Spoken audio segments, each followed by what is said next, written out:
Hey, to turn on the fingerprint lock method on the Realme 12 5G, first open the settings, then scroll until you find security and the privacy, and then you have to go into the device unlock. Before you create fingerprint, you have to input the simple screen lock. You have to create the simple screen lock like numeric, alphanumeric or pattern.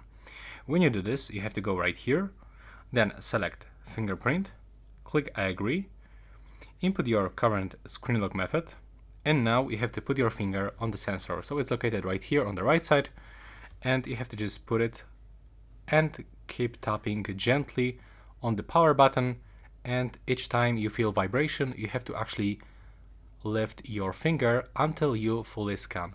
So try to scan the left side, the right side of your fingertip, the upper section, the bottom section. And just simply move your finger all around on this sensor until it will be finished. So when it's finished, you will get this information and you can click done, but also you can add another fingerprint if you want. So click here, and now as you can see, it's finished. Please subscribe to my channel.